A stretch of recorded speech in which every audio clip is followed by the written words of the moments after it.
Assalamualaikum warahmatullahi wabarakatuh. Perkenalkan, nama saya Darmawan Setiadi, calon guru penggerak angkatan 10 dari SMP Negeri 1 Sungai Pinang, Kabupaten Banjar. Hari ini saya tidak sendiri, saya ditemani oleh Ibu Herlina Noviani. Beliau adalah guru matematika di SMP Negeri 1 Sungai Pinang. Ya, Assalamualaikum Ibu. Waalaikumsalam Bapak. Selamat pagi. Pagi. Apa kabarnya nih? Alhamdulillah baik Pak. Nah, Ibu, hari ini kita akan melaksanakan percakapan praobservasi sebelum nantinya akan melakukan observasi kelas. Adapun tujuan percakapan praobservasi ini untuk mengetahui dan mengevaluasi jalannya proses pembelajaran yang Ibu lakukan. Lalu ini pelaksanaan supervisi ini agar nanti Ibu juga lebih siap dan percaya diri sehingga memberikan pembelajaran yang terbaik bagi murid. Adapun beberapa pertanyaan Ibu yang akan saya ajukan terhadap Ibu. Yang pertama berkenaan tujuan pembelajaran.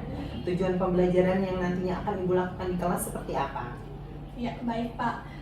Di sini tujuan pembelajaran yang nantinya akan saya berikan ke murid yaitu ada dua. Yang pertama di sini murid bisa mengidentifikasi bangun yang sebangun dan kongruen serta menemukan syarat bangun-bangun yang sebangun dan bangun-bangun yang kongruen secara tepat. Tujuan yang kedua, di sini murid bisa menentukan sisi-sisi dan sudut-sudut yang bersesuaian pada bangun yang sebangun dan menentukan syarat-syarat bangun yang sebangun serta menentukan panjang sisi yang belum diketahui dengan benar. Jadi tujuan pembelajaran yang akan Ibu lakukan ada dua ya. Yang pertama tadi mengidentifikasi bangun yang sebangun dan bangun yang kongruen. Lalu yang kedua tadi saya menangkap Ibu menentukan bangun yang sebangun dan kongruen serta syarat-syaratnya. Lalu area pengembangan yang hendak Ibu capai nantinya seperti apa? Di sini area pengembangan yang hendak saya capai nanti di sini ada dua aspek Pak. Yang pertama di sini aspek pertama yaitu pengetahuan, yang mana pengetahuan di sini murid dapat mendeskripsikan kesebangunan dan kekongruenan bangun datar. Lalu yang aspek kedua yaitu mengenai keterampilan mereka, yang mana murid dapat mempresentasikan hasil diskusi tentang kesebangunan dan kekongruenan Pak. Jadi area pengembangan yang hendak Ibu capai tadi ada dua aspek ya. Yang pertama pengetahuan dan keterampilan, di mana pengetahuan tadi Ibu siswa itu hendak mendapatkan mendeskripsikan kesebangunan dan kekongruenan dari bangun datar. Lalu yang kedua di keterampilannya peserta didik dapat mempresentasikan hasil dari diskusi mereka. Lalu strategi yang Ibu sudah persiapkan untuk melakukan observasi nanti apa tuh Bu? Iya, di sini strategi yang saya siapkan, yang pertama di sini saya mengambil model pembelajaran yaitu dengan pembelajaran discovery learning. Setelah itu, adapun metode pembelajarannya, murid diberikan diskusi, tanya jawab maupun kerja kelompok. Kerja kelompok di sini nanti dibagi secara heterogen sehingga mereka nanti sesuai dengan alur Merdeka Belajar ya Pak, yaitu dengan pembelajaran yang berdiferensiasi. Nah, adapun media yang digunakan juga nantinya ada PPT dan LKPD-nya Pak. Oke, jadi itu tadi strategi yang sudah Ibu siapkan ya. Lalu untuk pelaksanaannya kira-kira kapan nih Pak? Ibu? Untuk pelaksanaannya itu diperkirakan nanti hari Kamis Pak, tanggal 29 Agustus 2024, kira-kira di jam pelajaran saya, jam pertama sampai jam ketiga Pak untuk matematika nantinya. Jadi nanti waktu pelaksanaannya itu hari Kamis tanggal 29 Agustus 2024 di jam pertama dan ketiga di kelas Ibu kelas 9 ya? Oh iya Pak, di kelas 9. Oke, jadi itu saja mungkin Ibu. Terima kasih sudah meluangkan waktunya, sudah bersedia berbincang-bincang dengan saya di percakapan praobservasi ini. Nanti kita akan ketemu lagi di hari Kamis di tanggal 29 Ibu di kelas 9 jam pertama sampai ketiga. Itu saja, terima kasih Ibu. Assalamualaikum warahmatullahi wabarakatuh. Waalaikumsalam warahmatullahi wabarakatuh. Pendidikan penggerak, ciptakan generasi unggul penopang bangsa. Mari bergerak, lekas bergerak, dan selalu menggerakkan. Assalamualaikum warahmatullahi wabarakatuh.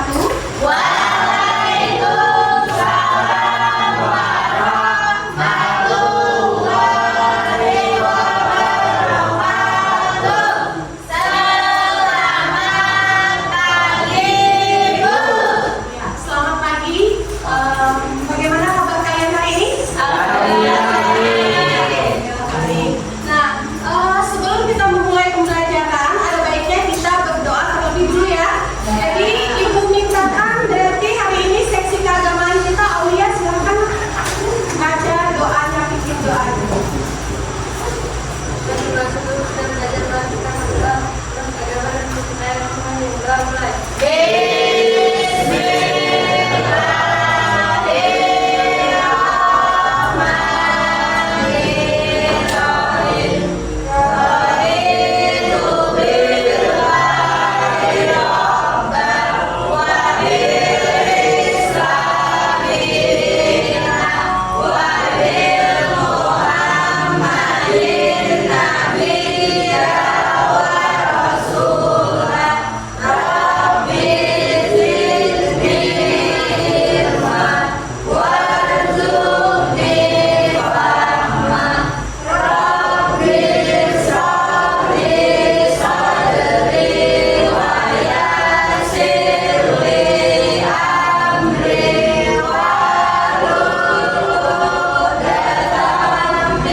Ya, terima kasih Pak Uya. Sebelumnya, apakah berhadir semua nih? Hadir semua. Ada yang sakit atau izin atau apa? Alhamdulillah ya, berarti hadir semua untuk hari ini. Nah, baiklah. Materi kita lanjutkan. Hari ini masuk ke apa itu judulnya materi kita? Jadi kesebangunan dan kekongruenan. Jadi kalian silahkan dulu ambil buku pelajarannya, siapkan alat-alat tulisnya, taruh di atas meja, kita siap untuk belajar ya. Sudah dibuka mengenai materi kesebangunan dan kekongruenan. Silakan dibuka bukunya. Siap untuk belajar? Siap. Alhamdulillah. Nah, baik. Di sini mengenai kesebangunan maupun kekongruenan. Jadi pertama nih, kalian pernah kan belajar di kelas 7 maupun di kelas 8 mengenai materi perbandingan. Ada yang masih ingat perbandingan? Masih. Nah, terus ada lagi yang di kelas 8 itu mengenai materi bangun datar. Bangun datar, ada yang masih ingat mengenai bangun datar itu apa aja yang masuk bangun datar? Ayo, bangun datar termasuk yang ini bentuknya apa? Papan tulis bentuknya apa? Nah, iya, persegi panjang. Terus ada apa lagi? Ada segitiga, ada persegi. Nah, itu termasuk dalam bangun datar. Nah, jadi di sini nanti kita akan membahas mengenai perbandingan maupun bangun datar tadi. Nah, selanjutnya di sini Ibu akan mengaitkan bagaimana di kehidupan sehari-hari materi yang kalian akan pelajari. Jadi di sini kalian pernah kan memoto sebuah bangunan, lalu memoto sebuah bangunan itu misalkan kalian moto rumah kalian, yang mana misalnya tinggi rumah itu sebenarnya 5 meter misalnya, dengan lebar misalnya 10 meter. Apakah di dalam foto tersebut masuk fotonya 10 atau 5 meter tadi? Pasti dia ada ukurannya sesuai dengan HP tersebut. Nah, jadi di sini juga nanti kalian akan mempelajari bagaimana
malam ya, jadi agak gelap sedikit. Nah, jadi di sini hubungannya dari kaca maupun wajah rumah. Jadi nanti kalian akan mengetahui apa sih dari sebangunan tersebut atau apa dari juga makna dari kekomponen. Nah, selanjutnya dari dua contoh konsep kesebangunan di atas, cobalah kalian jawab mengapa dua contoh persoalan di atas dapat diselesaikan dengan konsep kesebangunan. Kemudian dapatkah kalian menjelaskan apa yang dimaksud dengan kongruent? Oh iya.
Nah, baiklah, untuk waktunya, waktu diskusi kalian sudah selesai.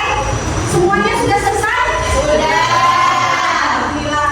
Nah, baik, kita akan presentasi ya masing-masing kelompok. Ibu minta dulu yang mau tampil atau mempresentasikan hasil diskusinya, siapa nih yang mau duluan? Ya, baik nih kelompok 2. Dari tangan dulu untuk kelompok 2. Ya, silakan kelompok 2 untuk maju semuanya. Silakan mempresentasikan.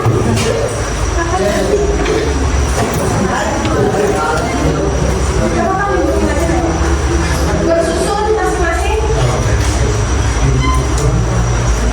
Oke, dan jauh-jauh.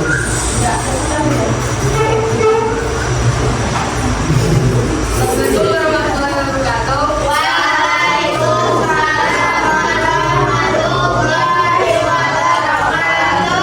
Perkenalkan, kami dari kelompok 2 ingin mempresentasikan hasil diskusi kelompok kami mengenai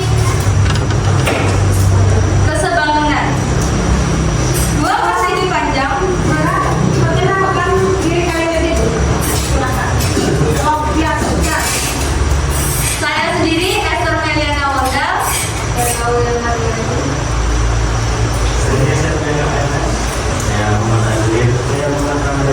Saya Muhammad Ganas.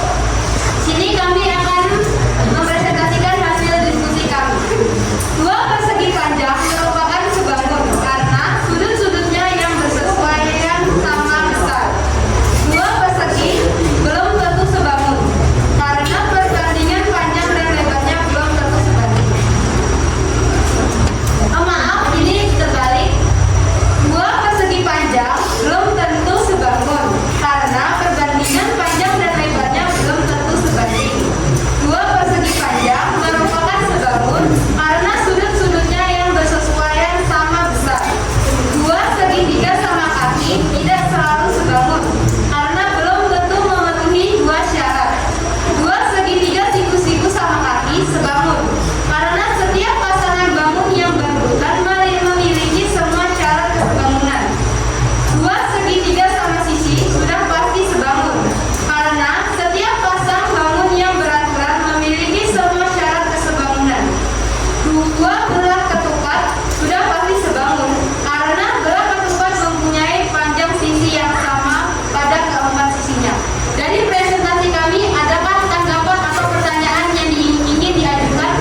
Ya, silakan siapa yang mau mengajukan pertanyaan ya. Kelompok 4, silakan. Kenapa? Terus silakan namanya dulu. Aku dan kelompok mana? Nama saya Nisha Sapera dari kelompok 3. Kenapa dua segitiga sama kaki tidak selalu sebangun? Karena dalam segitiga sama kaki tidak memenuhi syarat satu dari dua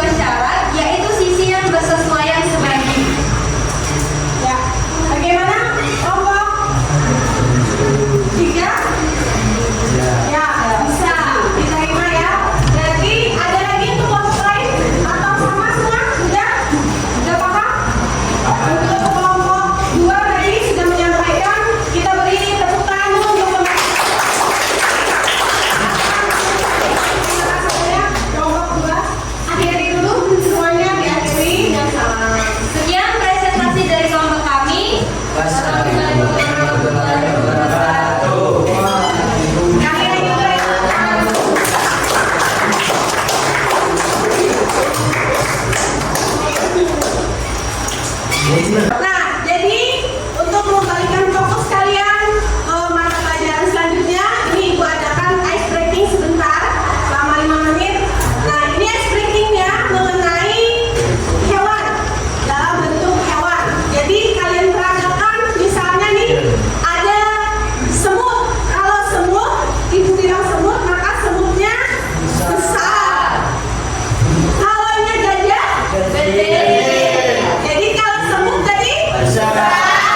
Kalau gajah gede. Nah ya, kalau gajah tadi apa? Kecil. Kalau gajah kecil. Kalau semut besar. Nah, kalau ada lagi, misalnya Ibu bilang cacing itu panjang. Kalau ular pendek. Kalau cacing panjang.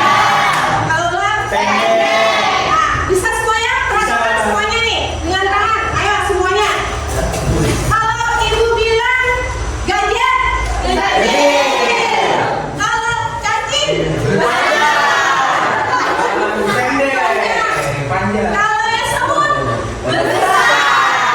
Kalau ular, pendek. Semut, panjang. Nah, kalau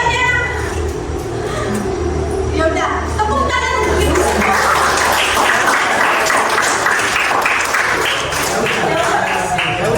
Nah, jadi ya itu tadi permainan sedikit untuk mengembalikan fokus kita. Jadi terima kasih untuk partisipasi atau pembelajaran kita hari ini. Kita cukupkan dulu. Bagaimana dulu perasaan kalian? Senang. Jadi untuk nih materi selanjutnya itu ya mengenai menentukan dua buah bangun yang sebangun. Itu nanti ke pertemuan selanjutnya yang minggu depan kita. Maka untuk itu kita cukupkan untuk hari ini atau pertemuan hari ini. Maka Ibu akhiri dulu ya. Ibu tutup dengan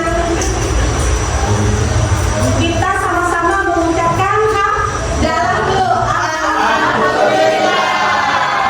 Ya, Ibu akhiri. Wassalamualaikum warahmatullahi wabarakatuh.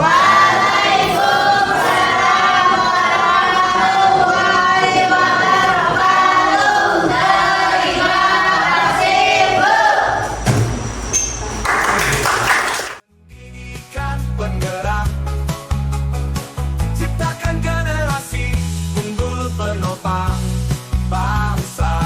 Mari bergerak, lekas bergerak, dan selalu menggerakkan. Assalamualaikum warahmatullahi wabarakatuh. Berjumpa kembali di percakapan pasca observasi bersama saya Darmawan Setiadi, calon guru penggerak angkatan 10 dari SMP Negeri 1 Sungai Pinang, Kabupaten Banjar. Saya masih ditemani oleh Ibu Herlina Noviani sebagai guru yang telah diobservasi pada kegiatan seperti si akademi. Assalamualaikum Ibu. Apa kabarnya nih? Alhamdulillah baik. Oke Ibu, di sini saya akan memberikan pertanyaan-pertanyaan terkait jalannya observasi kelas yang sudah Ibu lakukan kemarin. Tujuan percakapan ini nanti untuk mengevaluasi sejauh mana pembelajaran yang sudah dilakukan Ibu kemarin. Nah, langsung aja ya Ibu, pertanyaan yang pertama nih, bagaimana perasaan Ibu terkait dengan berjalannya kegiatan observasi kelas yang sudah berlangsung kemarin? Ya, tadi perasaan saya ketika saat diobservasi itu saya merasa sedikit tegang dan gugup ya Pak ya pastinya. Walaupun itu sudah sering dilakukan untuk observasi kelas oleh kepala sekolah, tetapi rasa tegang dan gugup itu akan selalu ada sih Pak. Tapi secara keseluruhan alhamdulillah bisa berjalan dengan baik. Alhamdulillah bisa berjalan baik walaupun ada sedikit tegang dan gugup ya Bu. Ini boleh nih Bu, ceritakan kembali area pengembangan apa yang dilakukan di dalam kelas dan langkah-langkah atau tahapan-tahapan apa yang dilakukan di dalam kelas.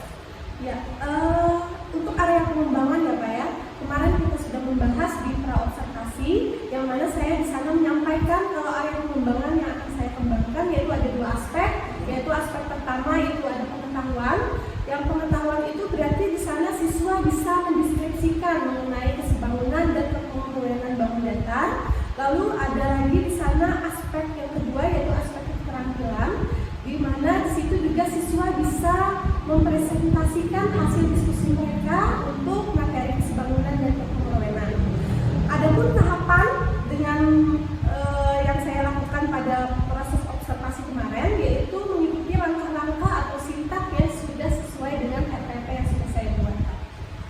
Dari area pengembangan yang Ibu sebutkan tadi, sejauh mana area pengembangan tadi dilakukan? Apakah sudah berhasil dilakukan atau belum? Ya, alhamdulillah sih Pak sudah berjalan dengan baik. Namun memang ada beberapa kekurangan yang saya lihat dan ataupun ada kendalanya lah Pak waktu observasi kelas kemarin. Di sini Ibu menyebutkan kekurangan atau kendala. Apa ini menurut Ibu kekurangan atau kendala apa yang Ibu hadapi waktu proses pembelajaran kemarin? Nah, ya.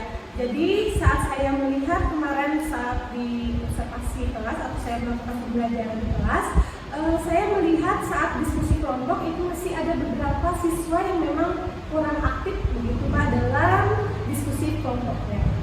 Ada beberapa siswa yang kurang aktif. Kenapa hal itu bisa terjadi? Ya mungkin siswa tersebut memang kurang percaya diri kayaknya Pak dalam mengungkapkan pendapatnya sehingga memang siswa yang pendiam tadi atau kurang aktif tadi mereka hanya diam begitu saja Pak. Nah, Ibu sudah tahu nih masalahnya. Lalu rencana ke depannya untuk mengatasi hal tersebut seperti apa? Jadi rencana saya dengan adanya tantangan tadi atau kendala tadi, saya ingin memperbanyak kegiatan diskusi kelompok Pak dalam pembelajaran saya sehingga saya nantinya akan melibatkan seluruh siswa dan atau mengharapkan siswa itu keseluruhannya tuh berperan aktif lah dan mengembangkan kepercayaan dirinya sehingga saya di sana juga akan memberikan motivasi kepada siswa yang bersangkutan seperti itu. Jadi Ibu sudah punya rencana ke depannya. Lalu kira-kira kapan Ibu melakukan perubahan rencana yang sudah Ibu sampaikan tadi? Ya, yang pastinya secepat mungkin ya Pak ya. Ya kira-kira setelah kita coaching hari ini, nanti pada saat pembelajaran berikutnya nanti akan saya lebih banyak lagi dalam melakukan diskusi-diskusi kelompok seperti itu Pak. Mungkin itu saja pertanyaan-pertanyaan yang saya ingin tanyakan kepada Ibu. Terima kasih banyak Ibu atas waktunya. Saya akan menunggu nih cerita-cerita Ibu lagi setelah melakukan rencana perubahan yang ingin Ibu lakukan tadi. Akhirnya rangkaian kegiatan supervisi akademik sudah selesai, dimulai dari percakapan observasi kelas dan pasca observasi. Saya ucapkan terima kasih banyak kembali kepada Ibu Helena sudah meluangkan waktunya. Saya akhiri. Wassalamualaikum warahmatullahi wabarakatuh.